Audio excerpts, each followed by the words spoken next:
Los Angeles, California, for our main event of the evening. 12 rounds, featherweight action between these two great warriors. He's taking that final walk that separates man and warrior, soon to be in battle there in the ring.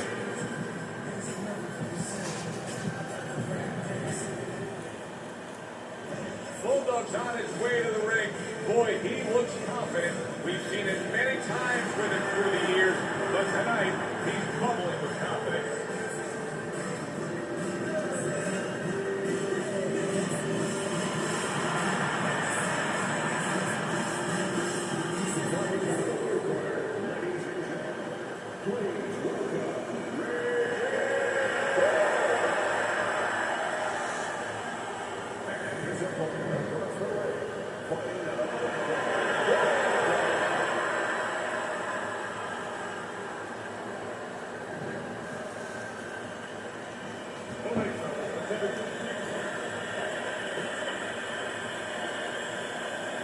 Opening stanza of this 12-round fight. If I'm a fighter with high stamina fighting a fast speed guy like this, and you're my trainer, what are some of the things I absolutely have to remember that you told me? When you get on the inside, you better not make solid agreements and allow the faster guy to tie you up. You better be working, starting to take some gas out of his tank.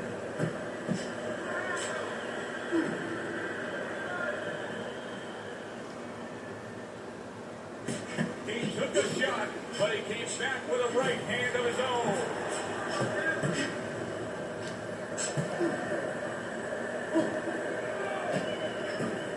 Staying away from those headshots with his defense up top.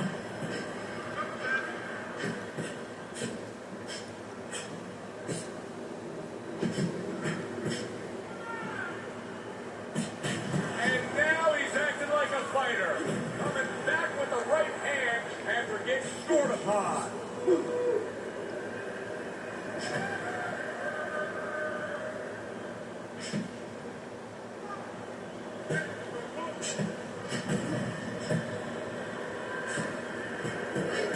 Oh, and he returns fire with a left hand.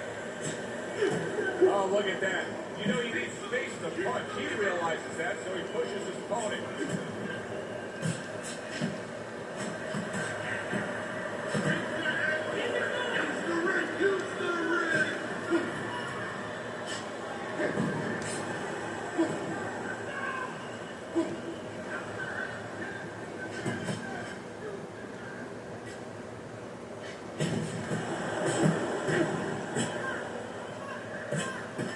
Able to cover up that gut.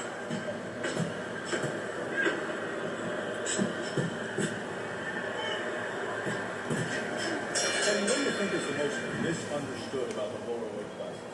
Well, I think people don't realize how big those people have to be. I know that sounds crazy because they're smaller guys, but they have to be big in all the other dimensions, with discipline, with confidence, and with their technical approach, their technical development. They have to deal with guys that are really fast. The bigger guys don't have to deal with all those elements.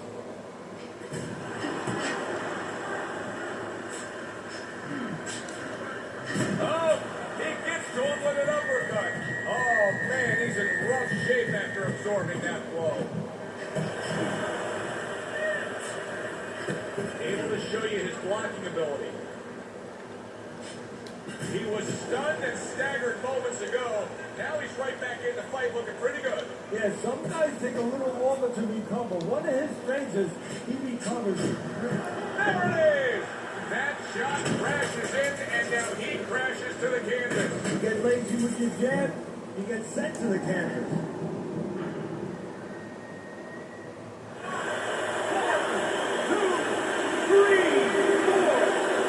So he goes down, but able to get up to his feet. Teddy, what's he need to be thinking about now? Well, right now, just surviving, but if he survives, then he better figure out why he was put on the floor. Able to block that away. It was targeted for his head. And you see, he turned defense into offense, comes back with the counterpunch. And that's exactly what he brings to the game. He makes you miss, he makes you pay. And he makes you think twice about throwing a punch later on.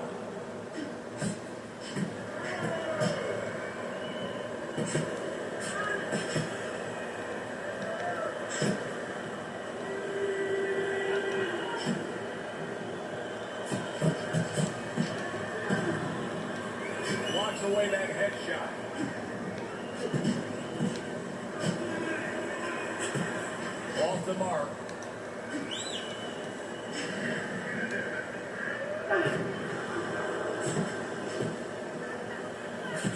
Taking away those body shots. Just 10 seconds to go here in the second round.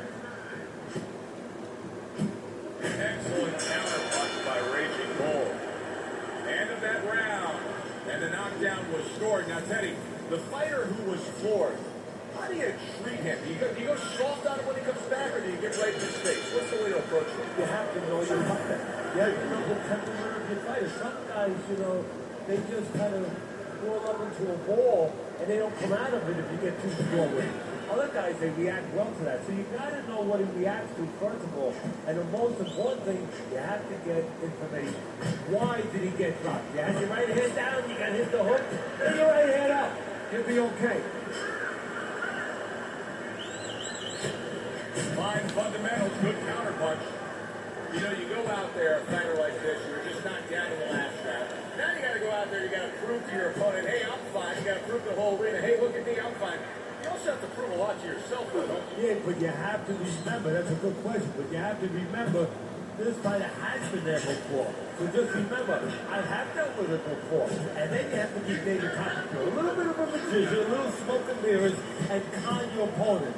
Let them think you're right. Let them think you even want to fight, when really you just want to buy a little time.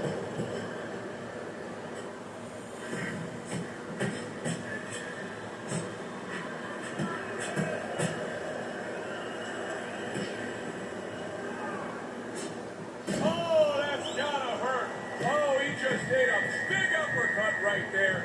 He had no idea it was coming his way. He does not look good at all.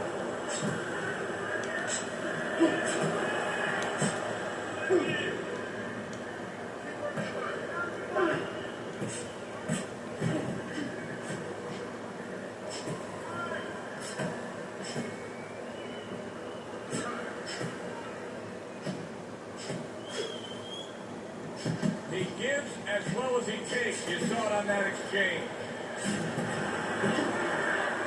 Last 10 seconds of round number 3. Able to dismiss his opponent's shot, and then comes back with an uppercut.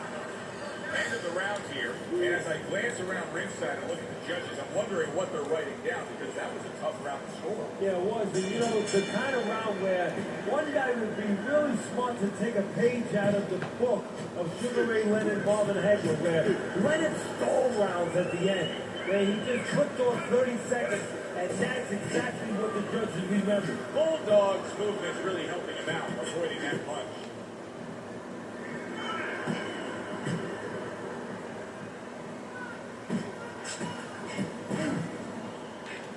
There it is! He gets to him with an uppercut. Oh, man, he's in rough shape after absorbing that blow.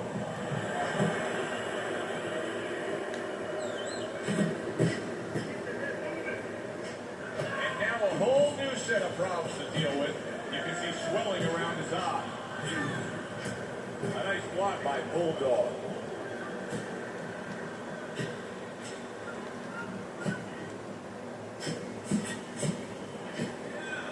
Nice block by Bulldog.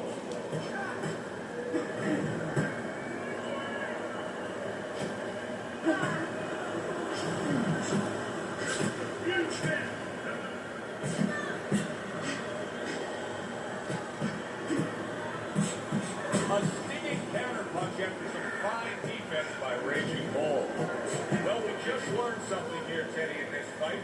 He landed a beautiful counterpunch, and if that continues tonight, this fight's going to be in his favor. Yeah, this fight might be over, because when you land counterpunches, usually you're landing clean shots, and sooner or later, shots that your opponent doesn't see. And those are the shots that say, good night.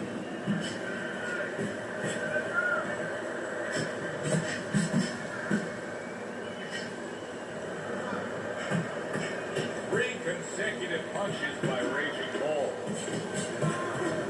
Lands the counter. You can see the cut that has started above his eye. And now he needs to get on his heels a little bit.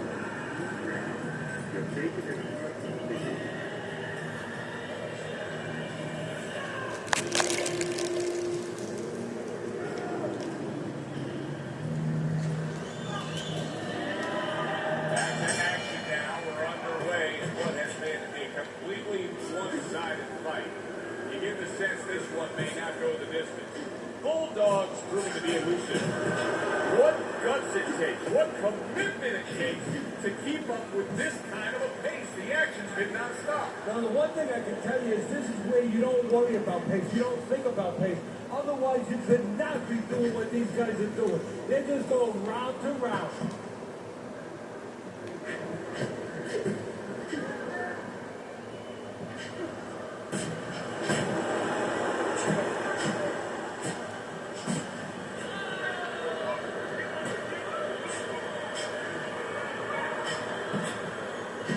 Comes right back with a shot of his own.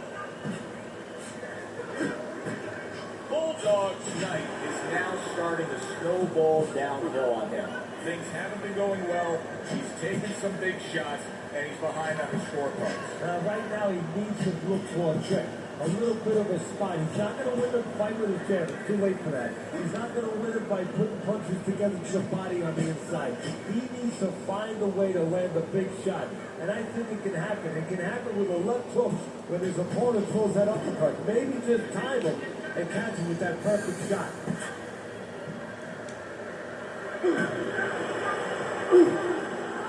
Raging Bull's now in a position where he may not even realize it, but the eye is getting worse. Still, he fights on. He behaves like a fighter.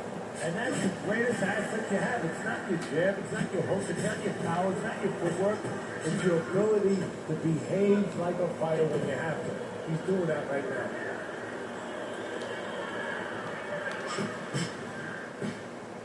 Boy, just staying on the outside, away from danger and scoring well.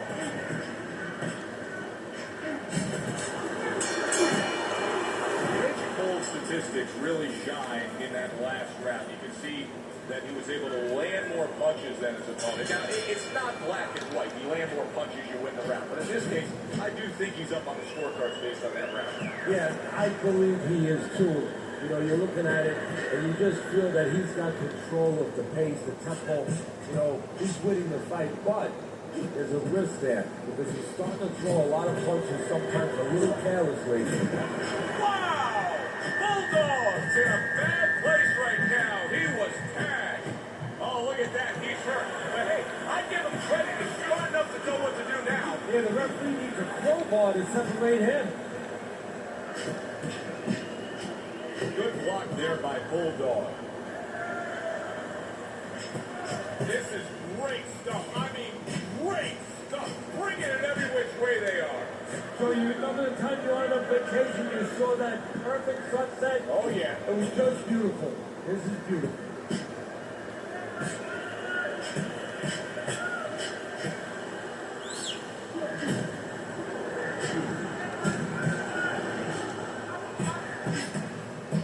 Good work now, backing up what he did. Watch the headshot. And a smart counterpunch by Bulldog. How is he taking these kind of shots and just dismissing them? What a chin on this guy. Yeah, well, what a neck on him. Look at that neck. I mean, it's about 19 inches. That is the shock absorber. But the rest of it is, he's seeing it, he has good vision, he sees the shots coming, and he's making up his mind they're not taking him anywhere. Return to sender. He gives him back one of his own. That worked out really well. Throw it off the right hand after getting tagged like that. Final 10 seconds of the sixth round. Well placed, well timed combo up top. This has been a very entertaining fight. A little time to reflect here at the end of this round. My thoughts being this. I would really be surprised if we go to a decision here. It just has that kind of feel to it. Yeah, it has to feel to me like going to one of those places where you can eat all the pasta you can for one price, you know? And some guys get carried away. They eat about 5 bowls. Well, these guys, they're going to have a stomachache at the end. Somebody is going to wind up not standing at the end. A nice block by Bulldog.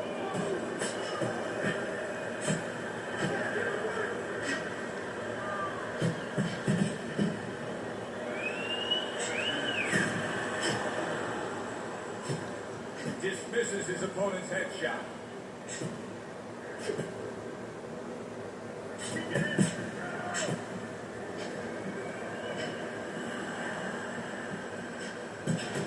That my bulldog. I really don't like the way he looks right now, Teddy, and I haven't since he got rocked earlier. Now, physically, he may have overcome that, but to me, he's just going through the motions right now. Yeah, right now he's doing just enough to lose. He's fighting very tentative, and he has to get rid of that attitude immediately. Oh, and there you go. Oh, he is stunned. He could go down. And he goes down again. Will he get up from there?